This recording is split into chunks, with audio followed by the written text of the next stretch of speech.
Arus penumpang kereta api pada libur panjang peringatan Hari Raya Paskah terus meningkat. Stasiun Pasar Senen Jakarta menjadi salah satu titik terpadat dengan ribuan penumpang hilir mudik sejak pagi. Kepadatan penumpang terjadi di area keberangkatan dan kedatangan stasiun Pasar Senen. Sejak pagi hari, penumpang terus berdatangan untuk memanfaatkan masa libur panjang. Antrean pun terjadi di sejumlah titik, baik penumpang yang akan berangkat maupun yang baru tiba. Untuk mengantisipasi lonjakan penumpang, KAI menambahkan perjalanan kereta api dan meningkatkan pelayanan di stasiun. Berdasarkan data yang tercatat di stasiun Pasar Senen, sebanyak 12.390 penumpang berangkat dari stasiun Pasar Senen menggunakan kereta api menuju berbagai daerah selama periode libur panjang akhir pekan. Sejumlah kota tujuan favorit di antaranya Yogyakarta, Surabaya, dan Semarang masih menjadi pilihan penumpang. Sementara itu pemirsa, kepadatan kendaraan terjadi di kawasan Simpang Gadok, Bogor, Jawa Barat. Antrian kendaraan terlihat mulai dari eksit tol Ciawi menuju arah puncak. Kendaraan didominasi oleh masyarakat yang hendak menghabiskan waktu libur panjang dengan berwisata ke kawasan puncak Bogor.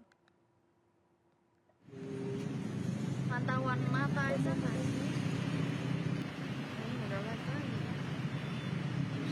Kawasan Simpang Gadok, Kabupaten Bogor, Jawa Barat terpantau padat oleh kendaraan yang akan menuju kawasan wisata puncak.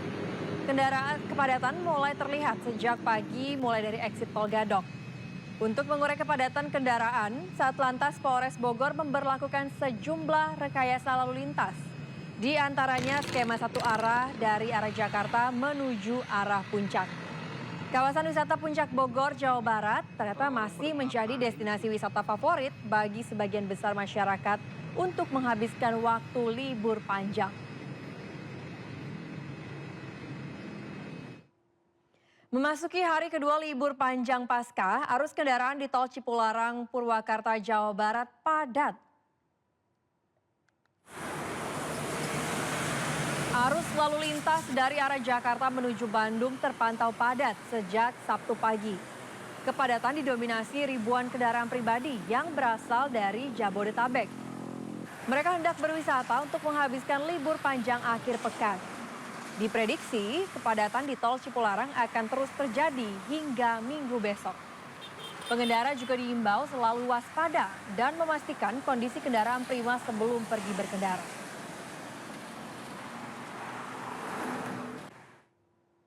Masa libur panjang akhir Paskah, kepadatan penumpang terpantau di stasiun Cirebon, Jawa Barat pada Sabtu pagi.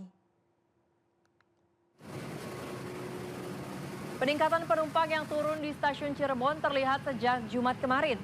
Khususnya beberapa kereta api relasi Gambir Cirebon, uang selalu diisi penuh oleh penumpang. Sementara PT KAI Daop 3 Cirebon mencatat hingga malam nanti sekitar 6.000 lebih penumpang turun di stasiun Cirebon. Sedangkan untuk calon penumpang yang berangkat diperkirakan mencapai 5.000 calon penumpang. Sebagian besar diantaranya hendak memanfaatkan waktu libur Paskah untuk berlibur bersama keluarganya di sejumlah tempat wisata di Cirebon dan Kuningan, yang kini mulai dikenal dengan kawasan Rebana. Komisi 3 DPR RI menggelar rapat dengar pendapat dengan Kejaksaan Tinggi Sumatera Utara dan Kejaksaan Negeri Karo terkait kasus videografer Amsal Sitepu. Komisi 3 menilai penetapan tersangka Amsal Sitepu janggal.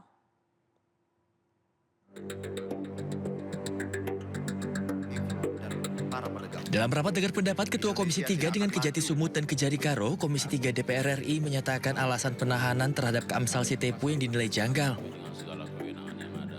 Penahanan terhadap Amsal dianggap tidak terstruktur dan tidak sesuai KUHP baru. Dalam sidang, Komisi 3 juga menyoroti keteledoran kejaksaan dalam penyuratan yang mengakibatkan kekeliruan pemahaman terhadap status Amsal. Pemberitahuan, penetapan, pengalihan penahanan. Ini kan dua hal yang berbeda. Ya. Kalau penangguhan penahanan itu kan diatur di pasal 108 ya. pengalihan jenis penahanan pasal 108, sementara penangguhan penahanan pasal 110 kuhap baru. Pengalihan memang tulisannya salah pimpinan. Salah memang Yang Bu ya. Siap salah. Salah sengaja atau apa? Siap. Memang salah yang mengetik pimpinan. Ibu tanda tangan nggak cek. Kan Ibu kan Kajari Bu.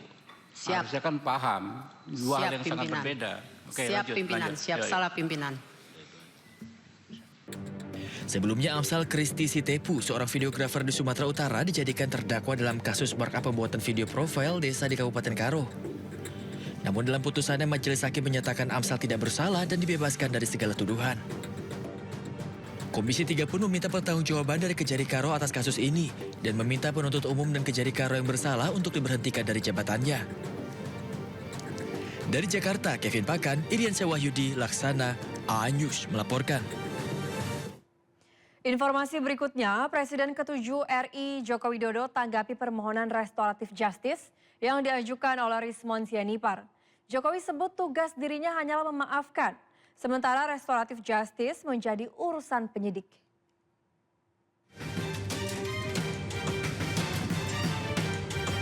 Kasus fitnah ijazah Jokowi belum juga usai setelah Rismon Sianipar meminta maaf kepada Jokowi. Tak lama ia mengajukan permohonan restoratif justice. Jokowi menanggapi permohonan Rismon.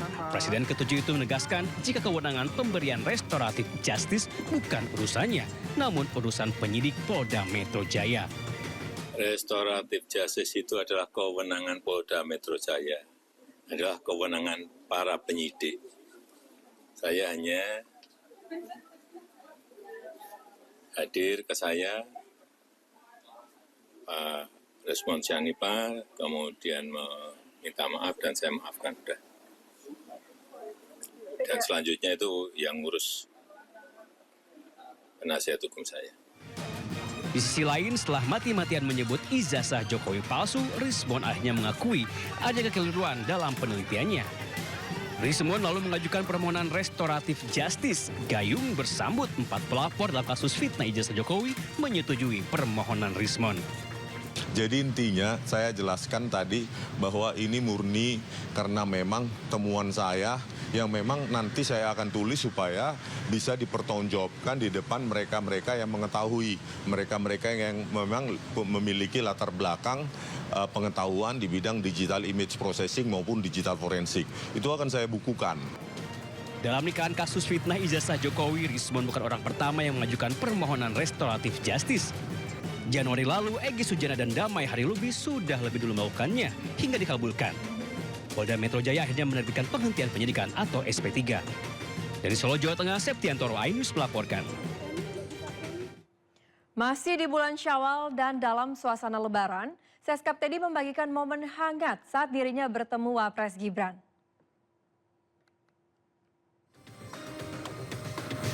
Nampak dalam unggahan media sosial, Sekretaris Kabinet Teddy Indrawijaya bersilaturahmi dengan Wakil Presiden RI Gibran Rakabuming Raka di Istana Wakil Presiden Jakarta. Pertemuan yang terjadi pada Kamis 2 April 2026 tersebut berlangsung kurang lebih selama 1,5 jam. Dalam pertemuan tersebut mereka membahas berbagai perkembangan terkini di tanah air.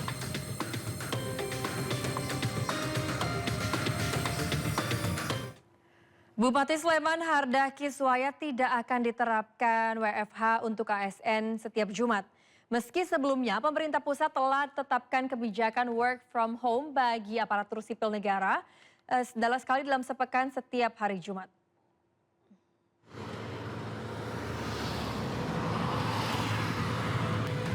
Pemerintah Kabupaten Sleman Daerah Istimewa Yogyakarta tidak akan menerapkan kebijakan work from home atau WFH bagi aparatur sipil negara pada setiap hari Jumat.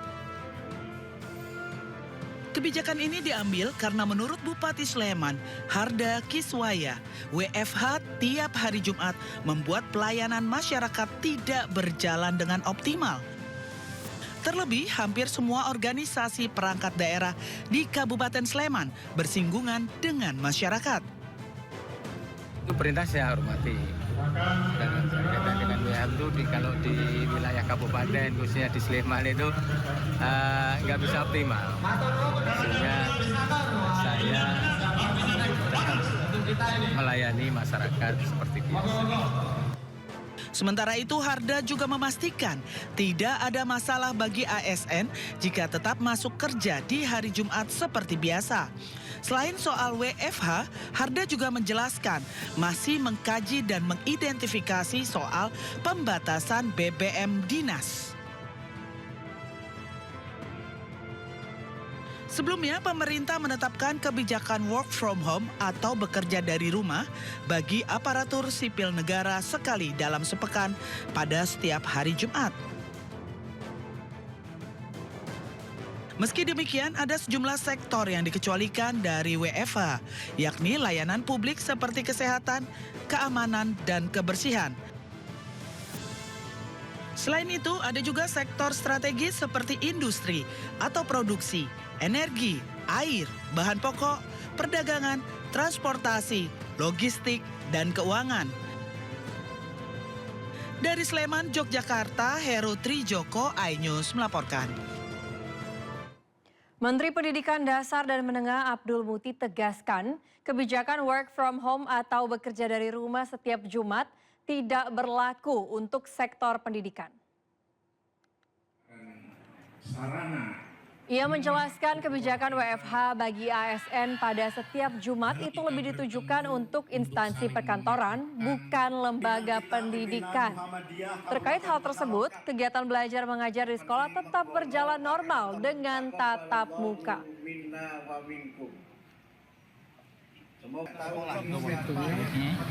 Tidak berlaku untuk sekolah.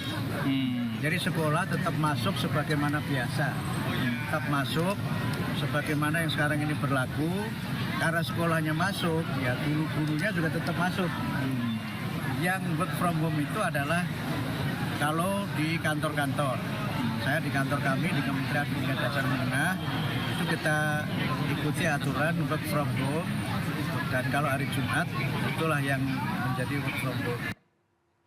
Menteri Sosial RI Saifullah Yusuf akan beri sanksi tegas bagi aparatur sipil negara di lingkungan Kementerian Sosial yang menyalahgunakan kebijakan WFH. Ia pun memperingatkan untuk ASN yang kedapatan berlibur saat jadwal WFH di hari Jumat akan mendapat hukuman disiplin hingga pemecatan. Akan kita sanksi, jelas akan kita sanksi. Nah, sanksinya mulai dari sanksi tertulis, ya, sanksi dari pimpinan masing-masing, ya. Pokoknya sesuai dengan ketentuan yang ada dan bisa jadi bisa sanksi kita turunkan pangkatnya, bisa juga tukinnya tidak kita cairkan. Ya paling berat nanti bisa kita berhentikan. Ratusan warga Cirebon, Jawa Barat mengikuti acara Istiqosah Kubro dan Halal Bihalal Doa Bersama untuk Indonesia. Untuk menciptakan rasa aman dan damai serta keadilan yang transparan, ratusan warga Cirebon, Jawa Barat menggelar Istiqosah Kubro dan Doa Bersama untuk Indonesia. Dalam Istiqosah dan Doa Bersama ini menjadi momentum spiritual sekaligus penyampaian aspirasi moral masyarakat terkait penegakan hukum di Indonesia dan dijauhkan dari rasa ketidakadilan yang saat ini masih sering terjadi di tengah masyarakat. Salah satu contoh kasus kilometer 50 yang hingga saat ini belum transparan penyelesaiannya dan masih banyak kasus lainnya. Diharapkan kepada penegak hukum lebih profesional dan transparan dalam menangani suatu kasus untuk menjaga kepercayaan publik kepada aparat hukum. Selain itu juga mendukung pemerintah di bawah kepemimpinan Presiden Prabowo untuk dapat mendorong penyelesaian beberapa kasus yang masih tertunda. Acara ini berlangsung hikmat dan aman dengan diikuti ratusan jamaah dari berbagai kalangan masyarakat dan tokoh agama di Cirebon. Kami masyarakat Cirebon khususnya, pemerintah transparan. Kita harus bisa menjelaskan sejelas-jelasnya, seadil-adilnya kepada masyarakat Indonesia. Artinya bahwa kami mendukung Bapak Prabowo Subianto untuk menuntaskan segala macam masalah hukum yang ada di Indonesia. Baik itu kasus-kasus yang lama maupun kasus-kasus yang baru. Banyak seperti kasus Vina, kasus dan yang lainnya, KM50 dan sebagainya. Banyak kasus-kasus yang belum bisa diselesaikan sampai saat ini. Maka kami dukung Pak Prabowo, tidak usah takut. Kalau memang itu perlu dijelaskan, kalau itu perlu tegakkanlah. Itu harapan kami sebagai masyarakat Cirebon, pada umumnya masyarakat Indonesia. Selesaikan semua kasus-kasus yang belum bisa diselesaikan. Kami berdoa mudah-mudahan Pak Prabowo bisa menyelesaikan itu, selalu sehat dan panjang umur. Dan selalu kuat dan banyak sekali yang mendukung Bapak. Jangan khawatir, masyarakat selalu mendukung Bapak.